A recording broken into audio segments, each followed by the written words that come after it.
Patreon Q&A number 65. I want to thank all 91. That's incredible, guys. Thank you so much for all of your support.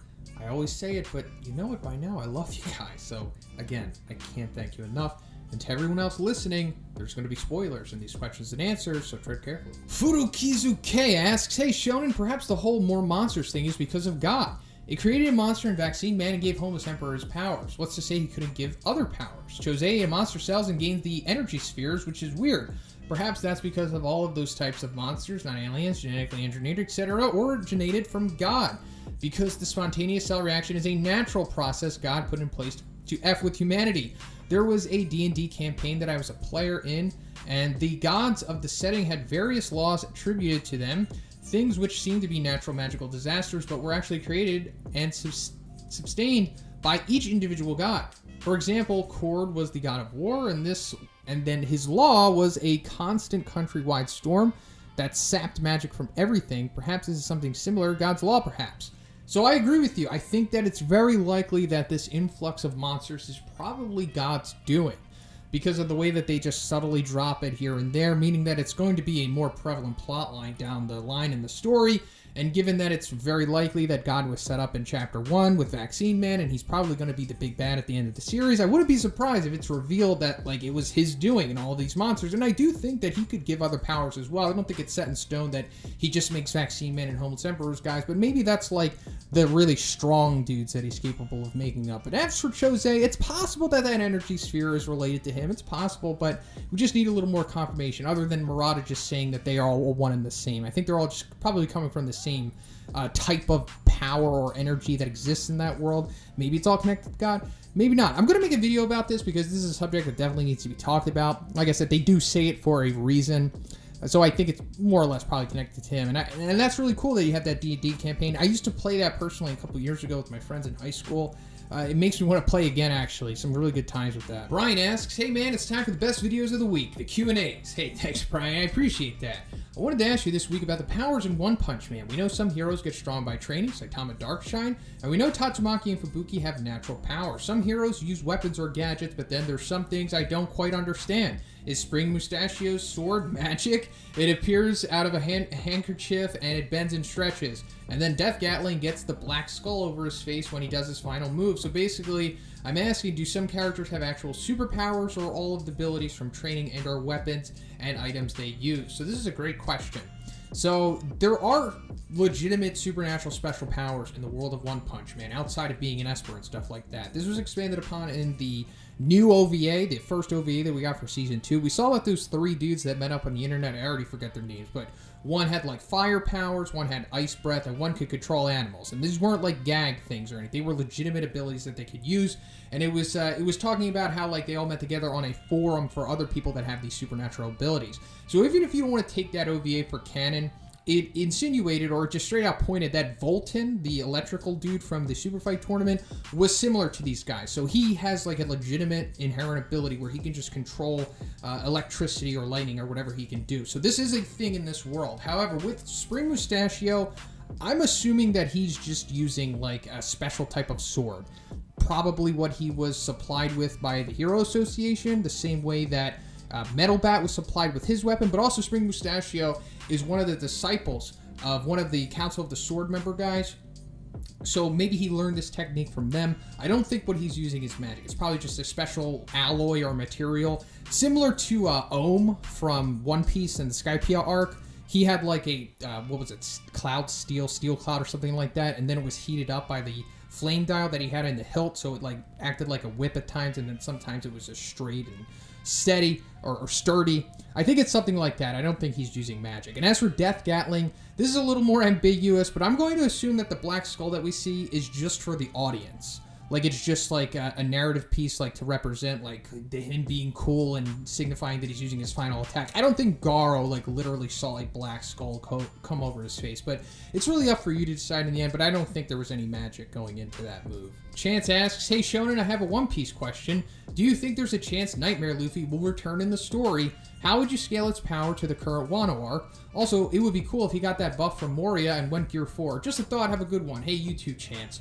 So I don't think Nightmare Luffy is going to come back, or at least I should say that I don't. The odds of it are unlikely, in my opinion. I think Nightmare Luffy was just like a fun little thing for that arc, and we're probably not going to see it again. Now, will we see somebody like Nightmare Luffy? Very possible. Moria is back in the story, and it's implied that he has joined the Blackbeard Pirates, so it's possible he might buff someone else with that stuff, or he'll just buff himself again. Maybe go to like 2,000 shadows or something like that. But as for him being, how strong is he currently, like comparing to like Wano dudes, or just the power scale currently in the Wano arc, it's honestly difficult to say. He's very powerful, obviously, even for pre-time skip, he was no chump. But I would say that, just taking a guess, of course, that maybe he's like Pacifista level, somewhere around there. I don't think he's too strong, and he has no hockey to speak of or anything like that. But just taking a guess, you know, if we're also comparing like Oars Jr. to regular Oars and how that all went down and like Vice Admiral level and all that stuff, I'm just taking a guess. Maybe he's like Pacifista level. I don't think he's any stronger than that, really. I mean, maybe he's like pre-time skip Drake level, something like that. But as for like people in Wano, he would not do well. Like, Wano is just a shark tank. There's very few people there that are not stronger than like what a supernova is considered to be. Flashy Flash asks, my first question is, what threat level would Sonic get if the Monster Cell he ate in Season 2 would work? I think he could be a high dragon, but I'm not sure.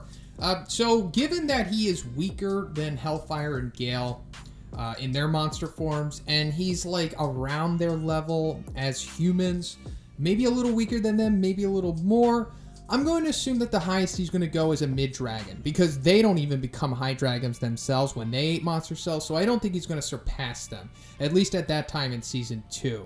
And my second question is, why don't you include the Meteor in your strongest videos?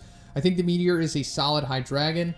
Thanks, bro. Hey, thank you, Flashy Flash, aka Yonatan. So, this is a good question, but I don't want to add the Meteor into stuff like that because it's kind of like an anomaly. It's super ambiguous, and it's just literally like a meteor. But I agree that it probably could be a high dragon, and I'll eventually make a video dedicated to it because this is an intriguing question after all, and it's like, how would it stack up with other people? So yeah, but I think it's obviously a dragon, but maybe a high dragon. And then my question this time is, how would you rank those three characters by speed? The characters are Sonic Webcomic, Hellfire and Gale, Atomic Samurai, Atomic Slash. Thanks, bro. So I think the Atomic Slash is probably going to be number 1 here. It seems like one of the fastest things, and I don't even think that Hellfire and Gale and Webcomic Sonic might not be able to deal with that thing. So pre-Webcomic Sonic, back in the audiobooks, we saw him encounter Atomic Samurai. Atomic Samurai was like way faster than him. Like, he countered his strike even when he had the jump on Atomic Samurai. So I think that's a good indication right there. So number 2 is probably Webcomic Sonic. I think he's currently faster than Hellfire and Gale, and I assume that you're talking about Hellfire and Gale from the manga and not from the webcomic, since they're two entirely different characters. But I think he's probably eclipsed them, maybe even in their monster form, because the way that he was competing with Flashy Flash was probably better than what Hellfire and Gale were, and then they would be 3, Hellfire and Gale, in this list. Frozen Meal asks, hey, Shawnee, your videos really got me hooked on One Punch Man. I've had a question that's been bugging me for a while now. It's a 2-part question. Do you see evidence for supernatural materials, stuff that's more durable, more energy dense, etc., than we see in the real world?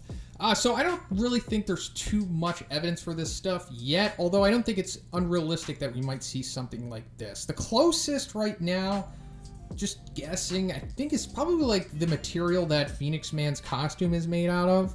I mean, it was able to absorb the Millennium Emperor Nova and stuff like that, and then you could really take it for what you will with how he ended up getting hacked up, but that's more so into him being defeated rather than its durability. But I think that's definitely a material fitting the requirements of what you're talking about here. But is there anything like, for example, like Sea Stone from One Piece? I don't think we've seen anything like that yet. But given the way that the world works, I assume that there's probably something out there. Some kind of monstrification infected the environment or something and created something new. I think it's possible. And secondly, do you think there is a limit to how strong a machine can get? For example, a rogue AI that was built for combat. Thanks for your time, friend. Hey, thank you for the support, Frozen Meal. So maybe you're talking about Drive Night, maybe you're not, but I think that there's probably a perceived limit to how strong something can become like that. The way that like we perceive the universe. Like the universe probably could expand forever, but it'll eventually die due to heat death, or however that goes. And probably the same thing could be said for here. I think that it's probably limitless, essentially, I'll say, other than time running out or whatever like that. It could just continually get stronger and stronger and stronger. There's probably not a limit to it. Just taking a guess, especially with Drive Knight, by the time he becomes like a big, I'll say the time that his death comes, if it does, he'll probably be above Dragon at that point. He will improve. I fully think that's going to happen. But as for just AI and combat technology and stuff like that, I think there's much room for it to improve, almost to where the point of where it seems like it's endless. Like just right now in our own reality, like our technology has like thousands of years of perceived growth. I mean, if we're talking like, if what Bob Lazar said was true about the aircraft the alien craft that he worked on, then we have a long way to go. Forerunners asks, hey Zoe, it's been a while, but I've got an interesting debate. Who would win, a fresh Boros crew and all of his commanders versus a fresh Monster Association, including the reworked manga onlys like Koketsu, Neon, and Eldritch Centipede? Personally, I think Boros' entire crew loses, not from power, but from being outnumbered. The real question is Boros versus the Monster Association. So this is actually was the main topic of conversation in last week's Q&A. To give you some cliff notes, basically I agree with you. I think that Boros' crew would lose from being outnumbered. They're just not powerful enough to make up for the discrepancy, and it would come down to Boros versus most of the cadres and Orochi. And he would definitely have to go to Meteoric Burst at that point. So could Meteoric Burst solo all of them? Maybe, maybe not. We saw that Abandonment Bang could one-shot guys like Gums and Fear Ugly. So I think it's fair to say that Meteoric Burst, Boros could definitely one-shot most of them. But also he's going to be dealing with a lot, because even Abandonment Bang was like held still by Psychos and then was carpet bombed by Homeless Emperor. So he's going to be dealing with all that stuff too. So I wouldn't say that like 10 out of 10 times Meteoric Burst Boros can solo all of them with Orochi, but I think he probably gets the job done most of the time. Although I think people are like discrediting the Monster Association with Orochi a little too much in this this matchup here, because yes, Meteoric Burst is outrageous. We all know, we've seen it, but I think if you're just thinking about everyone working together to take him down, like how they would be carpet bombing him with multiple people coming at him and Orochi's in the mix too, I think it would be way more difficult for him than what you probably would think. Jordan asks, Yo-Yo Shonen, my bad, I haven't posted a question for you in about a month. Just been doing life stuff, paying bills, work, BS like that. Hey, no problem, Jordan. I understand how it is. Trust me, I know the grind of paying bills and all that stuff, so no worries. But I got a little theory for you about Luffy's mom. I know she hasn't been talked about hardly ever, only in an SBS and in an interview, but my theory is that Luffy's mom was a celestial dragon, but because Dragon is a revolutionary after Luffy was born, Dragon had to kill the mother of his child because of certain reasons. That could be any number of reasons, because we all know how messed up the celestial dragons are, or even that might have been the reason that she became a revolutionary. Maybe he was the Marine, or just a random in the One Piece world that a Celestial Dragon fell in love with, and then when found out about the way the Celestial Dragons do things, the founder of the Revolutionary Army, with some events happening in between, he had to kill the mother of his child. But it's just a little theory. I thought it's a little crazy, but I feel it could work. Let me know who, what, when, where, and why Luffy's mom is. I'm interested to know what you think about Luffy's mom subject. Still appreciate the content. Stay cool, brother. Hey, you too, Jordan. Thank you. So Luffy's mom is a difficult subject to get into, as you stated, because we don't know anything, really, like anything at all. And I think it's odd that she's never talked about.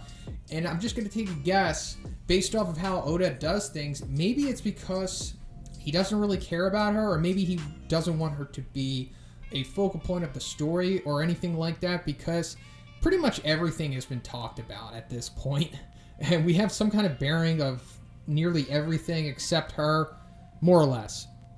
So your theory about her being a celestial dragon, it's pretty good, because stuff like this happens all the time in the series, and I really wouldn't be surprised that not only Luffy has a crazy lineage on the male side, but maybe he has like a crazy lineage on the female side of things as well.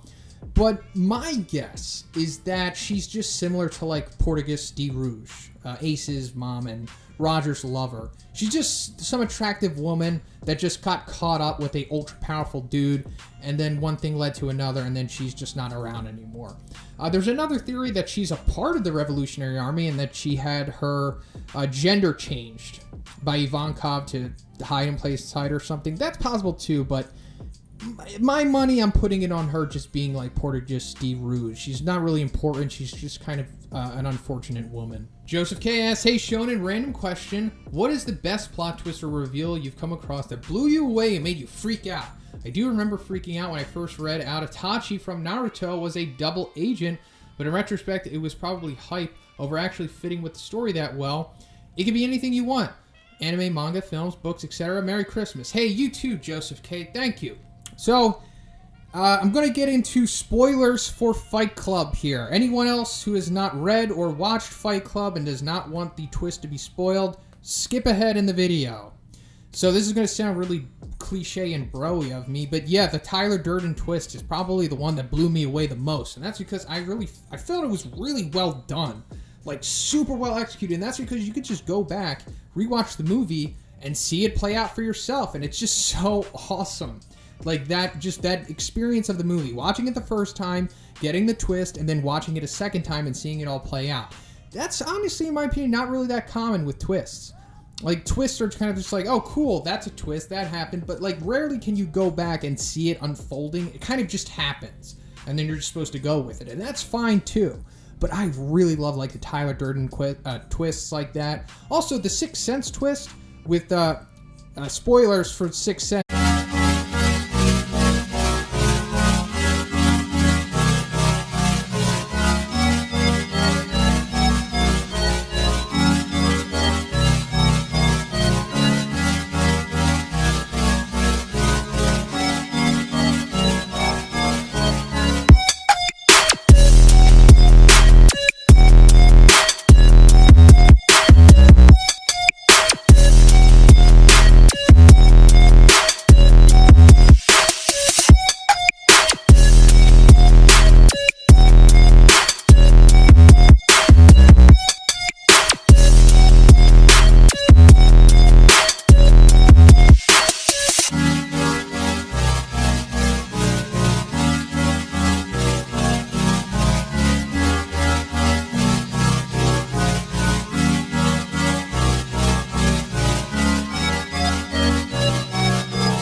If you haven't watched that for some reason, skip ahead.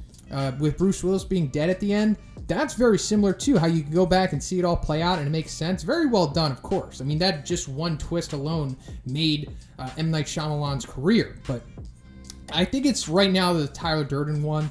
And the Drive Night in One Punch Man recently, that's pretty interesting too. Although it hasn't been confirmed yet, but still kind of blew my mind when he turned out to be what's perceived to be a villain. That's pretty much it for the video today, guys. Once again, I want to thank all 91 of my awesome, incredible patrons. Guys, I can't thank you enough, especially 91. That's amazing. I didn't think I'd get this far, but I'm so thankful for it. And if you would like to be in next week's Q&A, just simply check out my Patreon. The $5 tier will give you access to this video. And if you haven't already, please subscribe as well. Have a great day.